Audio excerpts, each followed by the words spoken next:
महाभारत तीर्थ यात्रा पर्व अध्याय 126 से 128। राजा मानधाता की उत्पत्ति और संक्षिप्त चरित्र। युधिष्ठिर ने पूछा, ब्राह्मण श्रेष्ठ, युवनाश्व के पुत्र नृपश्रेष्ठ मानधाता तीनों लोकों में विख्यात थे। उनकी उत्पत्ति किस प्रकार हुई थी? अमित तेजस्वी मानधाता ने यह सर्वोच्च स्थिति कैसे प्राप्त कर ली थी? सुना है परमात्मा विष्णु के समान महाराज मानधाता के वश में तीनों लोक थे। निष्पाप महर्षि, मैं आपके मुख से उन सत्यकृति एवं बुद्धिमान राजा मानधाता का वह सब चरित्र सुनना चाहता हूँ। इंद्र के समान तेजस्वी और अनुपम पराक्रमी उन नरेश का मानधाता नाम कैसे हुआ और उनके जन्म का वृत्तांत क्या है, बताइए, क्योंकि आप ये सब बताने में कुशल हैं। लोमस जी ने कहा, युधिष्ठिर, लोक में उन महामना नरेश का मानधाता नाम कैसे प्रचलित हुआ यह बतलाता हूँ, ध्यान देकर सुनो। इक्ष्वाकु वंश में युवनाश्व नाम से प्रसिद्ध एक राजा हो गए हैं।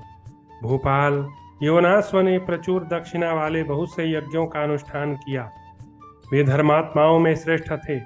उन्होंने 1,000 अश्वमेध यज्ञ पूर्ण करके बहुत दक्षिणा के साथ दूसरे श्रेष्ठ यज्ञों द्वारा भी भगवान की आराधना की। वे महामना राजर्षि महान व्रत का पालन करने वाले थे, तो भी उनके कोई संतान नहीं हुई। तब वे मनस्वी नरेश राज्य का भार मंत्रियों पर रखकर शास्त्रीय विधि के अनुसार अपने आप को परमात्मा चिंतन में लगाकर सदा वन में रहने लगे। एक दिन की बात है, राजा युवनाश्व उपवास के कारण दुखित हो गए। प्यास से उनका हृदय सूखने लगा। उन्होंने जल पीने की इच्छा से रात के समय महर्षि भृगु के आश्रम में प्रवेश किया। राजेंद्र, उसी रात्र में महात्मा भृगुनंदन महर्षि च्यवन ने सुदुम्न कुमार युवनाश्व को पुत्र प्राप्ति कराने के लिए एक इष्टि की थी। उस इष्टि के समय महर्षि ने मंत्रपुत जल से एक बहुत बड़े कलश को भर कर रख दिया था। महाराज, वह कलश का जल पहले से ही आश्रम के भीतर उस उद्देश्य से रखा गया था कि उसे पीकर राजा युवनाश्व की रानी इंद्र के समान शक्तिशाली पुत्र को जन्म दे सके। उस कलश को वेदी पर रखकर सभी महर्षि सो गए। रात में देर तक जागने के कारण वे सब के सब थके हुए थे। युवनाश्व उन्हें लांघकर आगे बढ़ गए। वे प्यास से पीड़ित थे, उनका कंठ सूख गया था। पानी पीने की अत्यंत अभिलाषा से वे उस आश्रम के भीतर गए और शांत भाव से जल के लिए याचना करने लगे। राजा थककर सूखे कंठ से पानी पीने के लिए चिल्ला रहे थे, परंतु उस समय चें चें करने वाली पक्षी की भांति उनकी चीख पुकार कोई नहीं सुन सका। तदनंतर जल से भरे हुए पूर्वोक्त कलश पर उनकी दृष्टि पड़ी। देखते ही बड़े वेग से उसकी ओर दौड़े और पीकर उन्होंने बचे हुए जल को वहीं गिरा दिया। राजा युवनाश्व प्यास से बड़ा कष्ट पा रहे थे।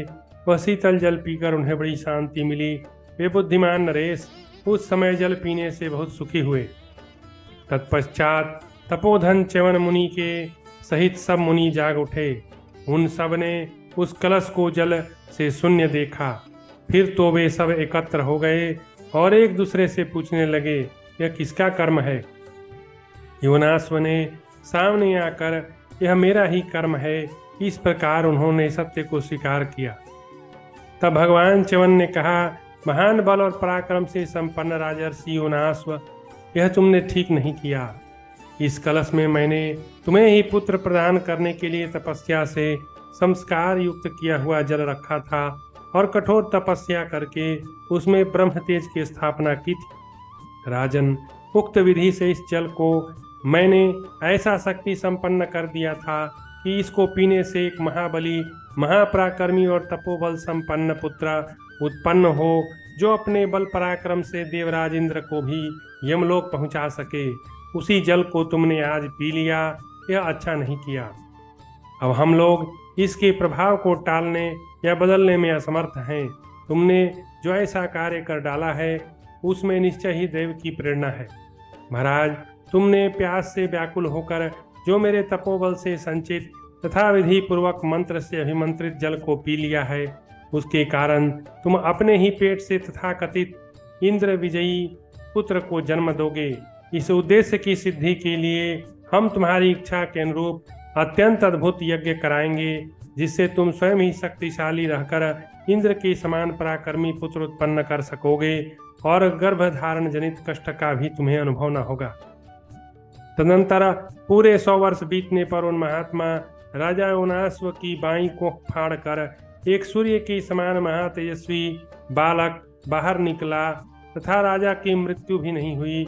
यह एक अद्भुत सी बात हुई।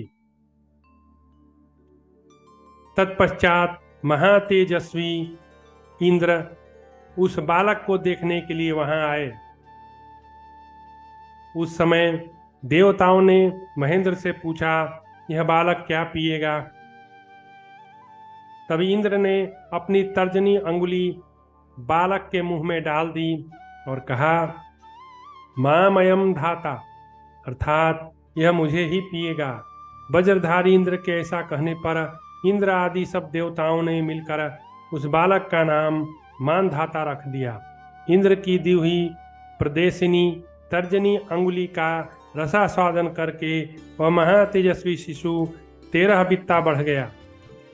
महाराज, उस समय शक्तिशाली मानधाता के चिंतन करने मात्र से ही धनुर्वेद सहित संपूर्ण वेद और दिव्यास्त्र उपस्थित हो गए। आजगव नामक धनुष, सिंह के बने हुए बाण और अभेद्य कवच सभी तत्काल उनकी सेवा में आ गए। भारत, साक्षात देवराज इंद्र ने मानधाता का राज्याभिषेक किया। भगवान विष्णु ने जैसे 3 पंगों द्वारा त्रिलोकी को नाप लिया, उसी प्रकार मानधाता ने भी धर्म के द्वारा तीनों लोकों को जीत लिया। उन महात्मा नरेश का शासन चक्र सर्वत्र बेरोक टोक चलने लगा। सारे रत्न राजर्षि महात्मा के यहाँ स्वयं उपस्थित हो जाते थे। युधिष्ठिर, उस समय उनके लिए यह सारी पृथ्वी धरत्नों से परिपूर्ण थी।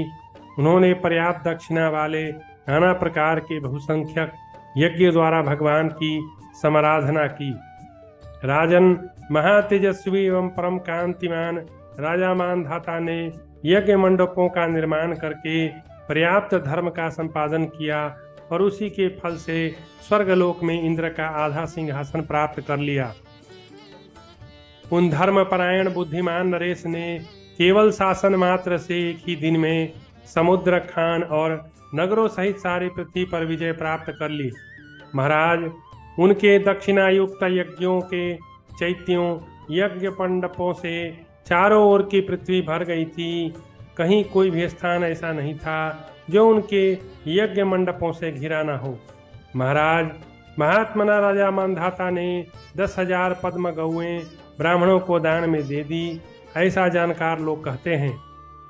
उन महामहना नरेश ने 12 वर्षों तक होने वाली अनावृष्टि के समय वज्रधारी इंद्र के देखते देखते खेती की उन्नति के लिए स्वयं पानी की वर्षा की।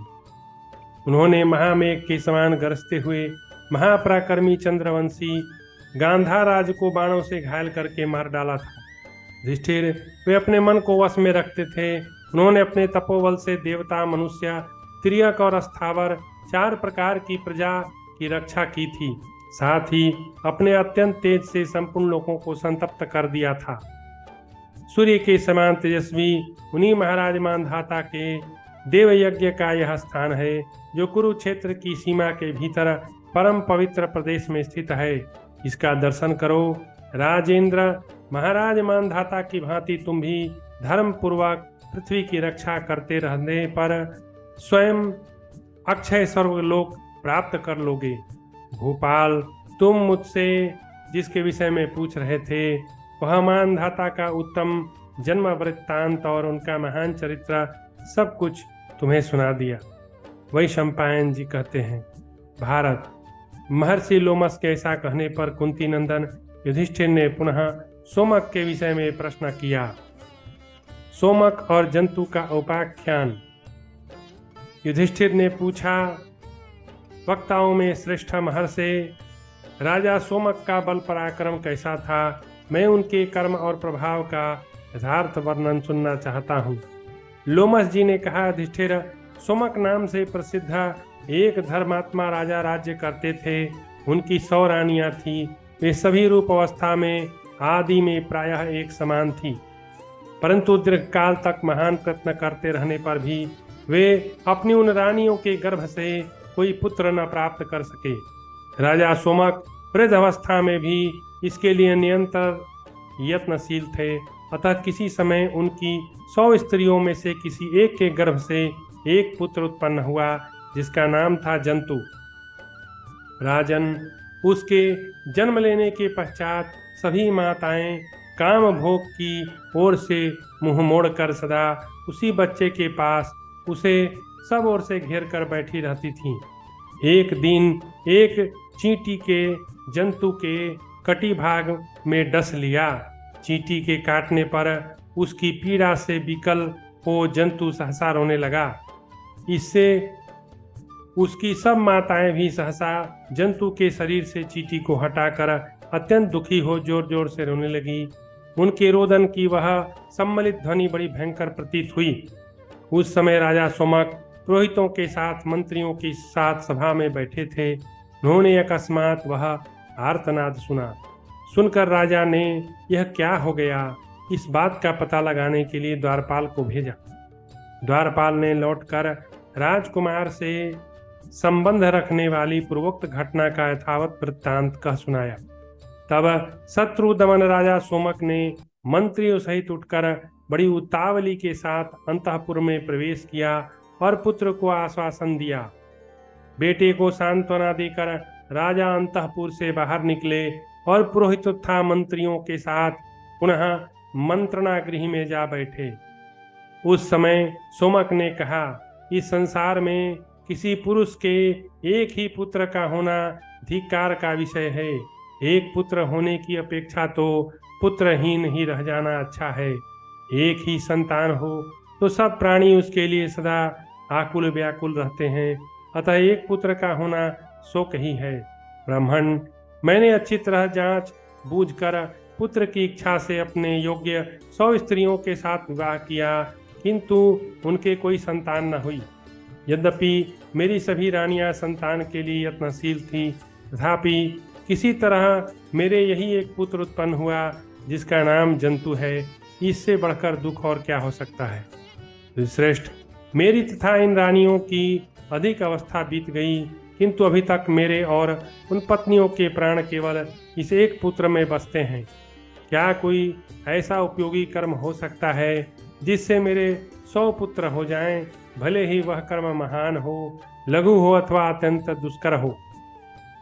पुरोहितों ने कहा, सोमक, ऐसा कर्म है जिससे तुम्हें 100 पुत्र प्राप्त हो सकते हैं। यदि तुम उसे कर सको तो बताऊं। सोमक ने कहा, भगवान, आप वह कर्म मुझे बताइए जिससे 100 पुत्र हो सकते हैं। वह करने योग्य होगा या न हो, मेरे द्वारा उसे किया हुआ ही जानिए। पुरोहितों ने कहा, राजन, मैं एक यज्ञ आरंभ कराऊंगा। उसमें तुम अपने पुत्र जंतु की आहुति देकर यजन करो। इससे शीघ्र ही तुम्हें 100 परम सुंदर पुत्र प्राप्त होंगे। जिस समय उसकी चर्बी की आहुति दी जाएगी, उस समय उसके धुएं को सूंघ लेने पर सब माताएं गर्भवती हो आपके लिए अत्यंत पराक्रमी पुत्रों को जन्म देगी। आपका पुत्र जंतु पुनः अपनी माता के ही पेट से उत्पन्न होगा। उस समय उसकी बाईं पसली में एक सुनहरा चिन्ह होगा। सोमक को सब पुत्रों की प्राप्ति था। सोमक और पुरोहित का समान रूप से नरक और पुण्य लोकों का उपभोग करना। सोमक ने कहा, ब्राह्मण, जो जो कार्य जैसे जैसे करना हो वह उसी प्रकार कीजिए। मैं पुत्र की कामना से आपकी समस्त आज्ञाओं का पालन करूंगा। लोमस जी कहते हैं, युधिष्ठिर, तब पुरोहितों ने राजा सोमक से जंतु की बलि लेकर किए जाने वाले यज्ञ को प्रारंभ करवाया। उस समय करुणामयी माताएं अत्यंत शोक से व्याकुल हो, हाय, हम मारी गई ऐसा कहकर रोती हुई अपने पुत्र जंतु को बलपूर्वक अपनी ओर खींच रही थी। वे करुण स्वर में रोती हुई बालक के दाहिने हाथ को पकड़कर खींचती थी और पुरोहित जी उसके बाएं हाथ को पकड़कर अपनी ओर खींच रहे थे। सब रानियां शोक से आतुर हो कुररी पक्षी की भांति विलाप कर रही थीं और पुरोहितों ने उस बालक को छीनकर उसके टुकड़े टुकड़े कर डाले तथा विधि पूर्वक उसकी चर्बियों की आहुति दी। कुरुनंदन, चर्बी की आहुति के समय बालक की माताएं धूम की गंध सूंघकर सहसा शोक पीड़ित हो पृथ्वी पर गिर पड़ीं। तदनंतर वे सब सुंदरी स्त्रियां रानियां गर्भवती हो गई। युधिष्ठिर, तदनंतर 10 मास बीतने पर उन सब के गर्भ से राजा सोमक के 100 पुत्र हुए। राजन, सोमक का ज्येष्ठ पुत्र जंतु अपनी माता के गर्भ से प्रकट हुआ। वहीं उन सब रानियों को विशेष प्रिय था। उन्हें अपने पुत्र उतने प्यारे नहीं लगते थे। उसकी दाहिनी पसली में पूर्वोक्त सुनहरा चिन्ह स्पष्ट दिखाई देता था। राजा के 100 पुत्रों में अवस्था और गुणों की दृष्टि से वही श्रेष्ठ था। तदनंतर कुछ काल के पश्चात सोमक के पुरोहित परलोकवासी हो गए। थोड़े दिनों के बाद राजा सोमक भी परलोकवासी हो गए। यमलोक में जाने पर सोमक ने देखा पुरोहित जी घोर नरक की आग में पकाए जा रहे हैं। उन्हें इस अवस्था में देखकर सोमक ने पूछा, ब्राह्मण, आप नरक की आग में कैसे पकाए जा रहे हैं? तब नरक अग्नि से अधिक संतप्त होते हुए पुरोहित ने कहा, राजन, मैंने तुम्हें जो तुम्हारे पुत्र की आहुति देकर यज्ञ करवाया था उसी कर्म का यह परिणाम है। यह सुनकर राजर्षि सोमक ने धर्मराज से कहा, भगवान, मैं इस नरक में प्रवेश करूंगा, आप मेरे पुरोहित को छोड़ दीजिए। हे महाभाग, मेरे ही कारण नरक अग्नि में पक रहे हैं, अतः मैं अपने आप को नरक में रखूंगा, परंतु मेरे गुरु जी को उससे छुटकारा मिल जाना चाहिए। धर्म ने कहा, राजन, कर्ता के सिवा दूसरा कोई उसके लिए कर्मों का फल कभी नहीं भोगता। वक्ताओं में श्रेष्ठ महाराज, तुम्हें अपने पुण्य कर्मों के फलस्वरूप जो ये पुण्य लोग प्राप्त हुए हैं प्रत्यक्ष दिखाई देते हैं। सोमक बोले, धर्मराज, मैं अपने वेदवेत्ता पुरोहित के बिना पुण्य लोक में जाने की इच्छा नहीं रखता। स्वर्गलोक हो या नरक, मैं कहीं भी इन्हीं के साथ रहना चाहता हूँ। देव, मेरे पुण्य कर्मों पर इनका मेरे समान ही अधिकार है। हम दोनों को यह पुण्य और पाप का फल समान रूप से मिलना चाहिए। धर्मराज बोले, राजन, यदि तुम्हारी ऐसी ही इच्छा है तो इनके साथ रहकर उतने ही समय तक तुम भी पाप कर्मों का फल भोगो। इसके बाद तुम्हें उत्तम गति प्राप्त होगी। लोमश जी कहते हैं, युधिष्ठिर, तब कमल नयन राजा सोमक ने धर्मराज के कथनानुसार सब कार्य किया और भोग द्वारा पाप नष्ट हो जाने पर वे पुरोहित के साथ ही नरक से छूट गए। तत्पश्चात उन गुरु प्रेमी नरेश ने अपने गुरु के साथ ही पुण्य कर्मों द्वारा स्वयं प्राप्त किए हुए पुण्य लोक के शुभ भोगों का उपभोग किया। यह उन्हीं राजा सोमक का पवित्र आश्रम है जो सामने ही सुशोभित हो रहा है। यहाँ क्षमाशील होकर 6 रात निवास करने से मनुष्य उत्तम गति प्राप्त कर लेता है। कुरुक्षेत्र, कुरुश्रेष्ठ, हम सब लोग इस आश्रम में 6 रात तक मन और इंद्रियों पर संयम रखते हुए निश्चिंत होकर निवास करेंगे। तुम इसके लिए तैयार हो जाओ। इस प्रकार श्री महाभारत वन पर्व के अंतर्गत तीर्थ यात्रा पर्व में लोमश तीर्थ यात्रा के प्रसंग में जंतुपाख्यान विषयक 126 से 128वां अध्याय पूरा हुआ।